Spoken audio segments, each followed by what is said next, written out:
10वां CPA Bharat क्षेत्र सम्मेलन संसद भवन परिषद में आयोजित हो रहा है और इस पर बात करने के लिए हमारे साथ बेहद खास मेहमान मौजूद हैं। हमारे साथ मौजूद हैं गुजरात विधानसभा के अध्यक्ष शंकर चौधरी जी। सर, संसद टीवी पर आपका बहुत बहुत स्वागत है। Thank you. सर, सबसे पहला सवाल, जो ये सम्मेलन चल रहा है इसका जो लक्ष्य है सतत विकास और समावेशी विकास में विधायिका की भूमिका, इसको आप कैसे देखते हैं? और साथ ही गुजरात की जो भूमिका है अग्रणी विकास के क्षेत्र में, जिस तरह से गुजरात सबसे तेज़ी से आगे बढ़ रहा है, भारत के विकास में गुजरात की भूमिका को आप कैसे देखते हैं? ये सस्टेनेबिलिटी फ्यूचर के लिए भी हमें बहुत ज़रूरी है। हम डेवलपमेंट कोई भी करें लेकिन सस्टेनेबल होना चाहिए, और उनमें भी खास करके जो हमारे गोल निश्चित हुए हैं उनमें क्लीन एनर्जी, खास करके गुजरात ने सबसे पहले, आज के प्रधानमंत्री आदरणीय मोदी जी मुख्यमंत्री थे उस टाइम में, सोलर से एनर्जी हो सकती है ऐसा सोलर पार्क एक चारण काम है गुजरात में स्टार्ट किया था सबसे पहले।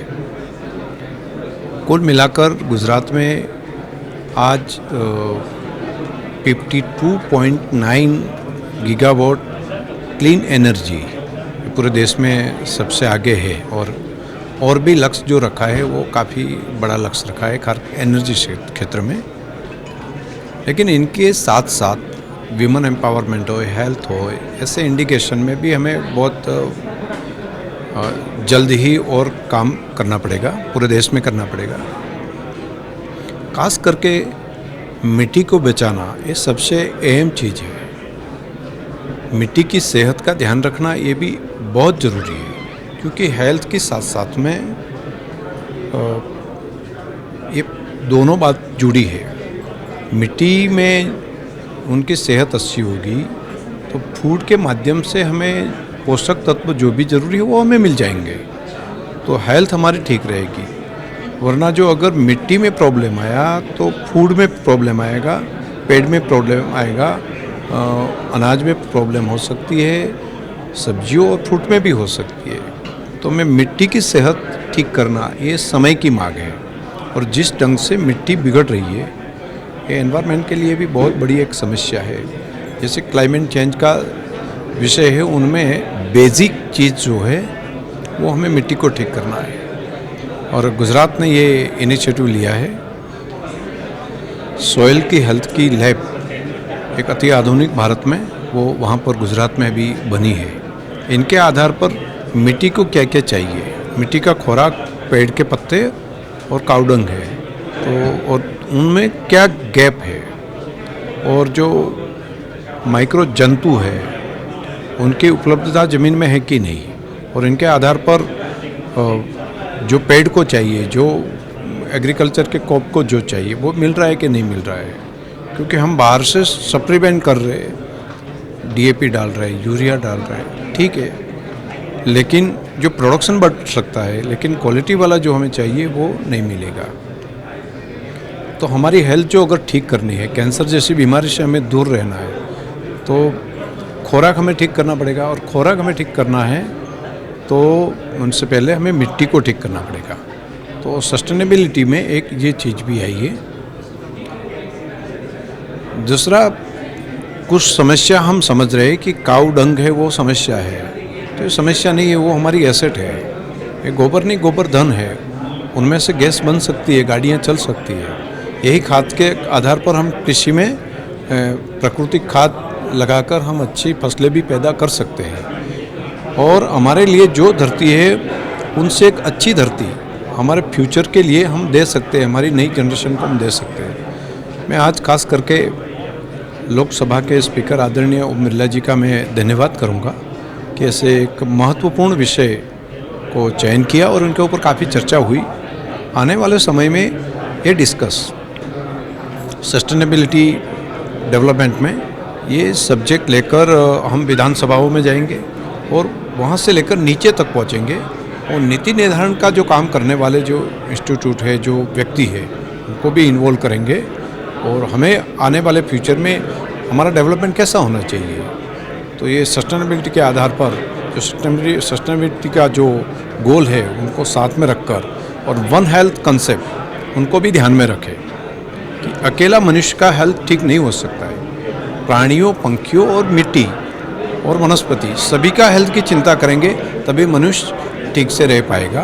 तो ये भी हमें वन हेल्थ कंसेप्ट के जरिए हमें ये चीज़ को भी देखना पड़ेगा।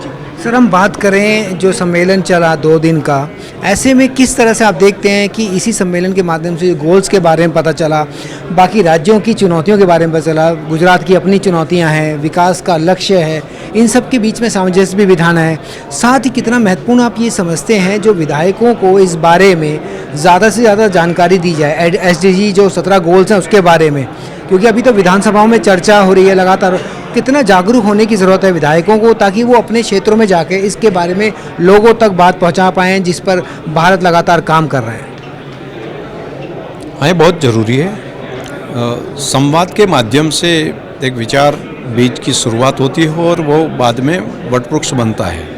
तो ये चर्चा यहाँ पर जो हुई हो आने वाले समय में विधानसभाओं में भी होगी और विधायकों तक पहुँचेगी, और सिर्फ विधायक तक नहीं, नीति निर्धारण करने वाले और भी इंस्टीट्यूट जो है, NGO है, कंपनियां हैं, पॉलिसी लेवल की जो संस्थाएं हैं, सभी को साथ में रखकर आखिर में पब्लिक को भी प्रशिक्षित करने का काम, उनका भी ध्यान आकर्षित करने का काम करना पड़ेगा कि हमें हमारे बच्चों का भविष्य जो ठीक करना है तो हमें पेड़ पौधे, हवा, पानी, ये पंच महाभूत सभी का रक्षण करने का जिम्मा हमारा है।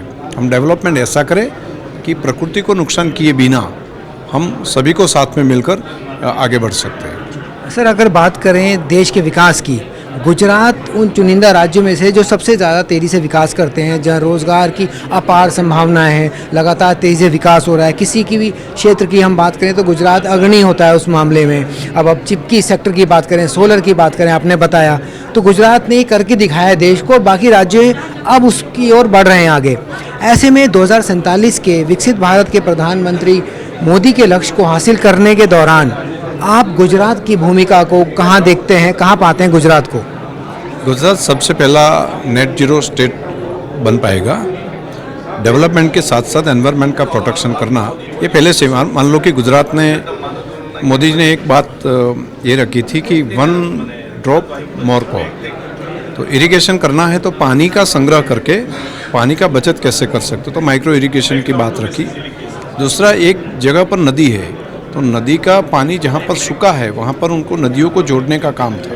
तो ये भी एक बहुत बड़ी पहलू है और उनके रिजल्ट भी अभी मिल रहे हैं बहुत बड़ी मात्रा में, कि जितनी एग्रीकल्चर की लैंड थी उनमें कई गुना ज़्यादा ज़मीन पर अभी एग्रीकल्चर हो रहा है और वो सस्टेनेबिलिटी के साथ हो रहा है। सोलार रूफटॉप के माध्यम से बहुत बड़ी मात्रा में सोलार के क्षेत्र में आगे बढ़ रहे हैं। एक ग्रीन हाइड्रोजन का भी प्रोडक्शन पूरे देश में नेतृत्व गुजरात करेगा नज़दीक के दिनों में। ये भी पॉलिसी भी बनाई है, पॉलिसी का इम्प्लीमेंटेशन भी हो रहा है। तो आने वाले समय में एक और नया फ्यूल ग्रीन हाइड्रोजन भी बनेगा। तो गुजरात भाग्यशाली है कि एक ऐसा विजनरी लीडर हमें मिला मोदी जी के नाम से। तो मोदी जी ने जो भी दिशा दी लोगों ने उठा ली और अभी गुजरात इतना आगे बढ़ा है और भी आगे बढ़ेगा। सर, संसद टीवी से बात करने के लिए आपका बहुत बहुत धन्यवाद। तो ये थे विधानसभा अध्यक्ष गुजरात के शंकर चौधरी जी, जिन्होंने बताया किस तरह से गुजरात देश के विकास में अग्रणी भूमिका निभा रहा है और सभी क्षेत्रों में तेजी से तरक्की कर रहा है। संसद टीवी के लिए कैमरामैन पंकज सूद के साथ सुरेंद्र कुमार। संसद टीवी के और भी प्रोग्राम्स देखने के लिए सब्सक्राइब करें हमारा YouTube चैनल, और हाँ, इन्हें लाइक और शेयर करना ना भूलें।